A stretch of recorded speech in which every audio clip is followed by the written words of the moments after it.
Well, Beneath Still Waters is the story of a town that was drowned under a lake by a dam because it was evil. And then 40 years later, the evil is rising again. I think the most interesting part of shooting Beneath Still Waters for me was the problem of creating an underworld haunted town and haunted house. This was the part that I found to be the most, that I was less sure about, and it was the biggest challenge.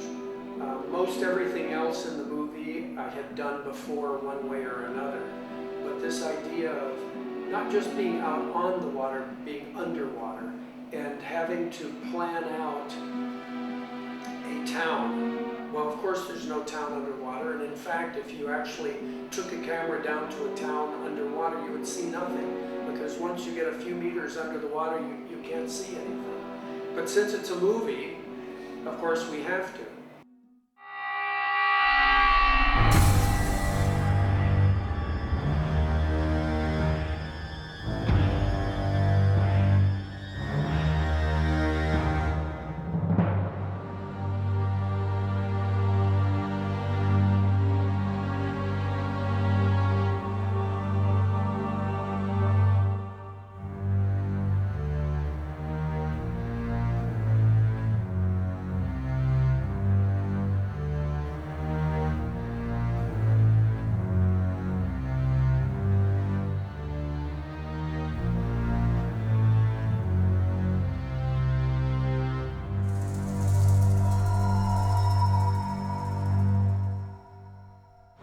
Cuando te tiras al suelo, en vez de ir retrasando, retorciendo, tú debes quedar más quieto y hacer movimientos, pero sin correr. I knew Raquel Meroña for many years, ever since we shot Dagon, that Stuart Gordon directed, and Raquel played the female lead in that.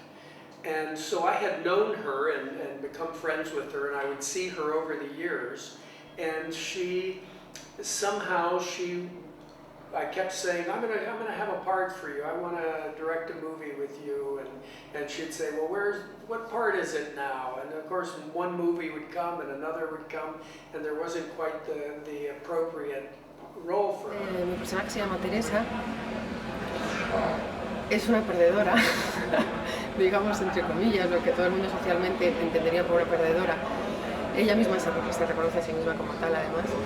Y es una mujer, pues eso, ha tenido dificultades, tuvo dificultades para entenderse con su padre. Tuvo una hija muy pronto, muy pronto. What I'll do, I'll give her, when he's talking, I will actually, so I can actually see them, so she's aware of that. Michael McKell is an actor that I met in London when we did the London casting for Beneath Still Waters, and we were looking for an actor who was, the part is a character who's in his late 30s, perhaps, and has already had a failed marriage, who has a past. My character contribution is that what I wanted to bring to this, there was a film called Blowout with David Hemming, so I wanted to play Dan Corey like one of those 60s photographers, like Terence Donovan or David Bailey. So he's a very working class guy who's become a successful photographer, but in his career path has a tragedy. Loses his child, so loses his way in life.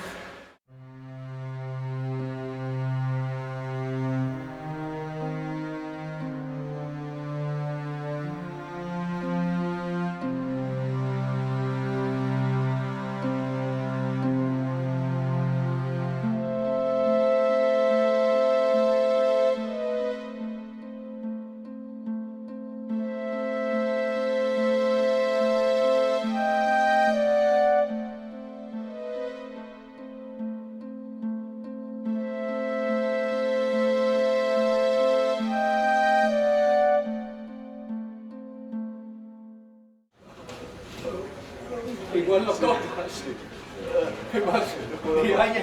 Porque al principio piensas que es una fantasma. Yeah, Jose Maria Poe was an actor that the casting director, Pep Armengol, suggested to me. And Poe is, of course, a very respectable and accomplished Catalan actor. And we were very fortunate that Poe was interested in doing the part of the tortured, haunted, drunken supervisor of the dam. El personaje me gusta mucho. Es el ingeniero encargado del mantenimiento de la presa en la que ocurren toda esa serie de extraños acontecimientos. Es un personaje además con un defecto físico que condiciona especialmente su vida y me gustaba esa cosa, todo ese mundo tan atormentado con una historia familiar.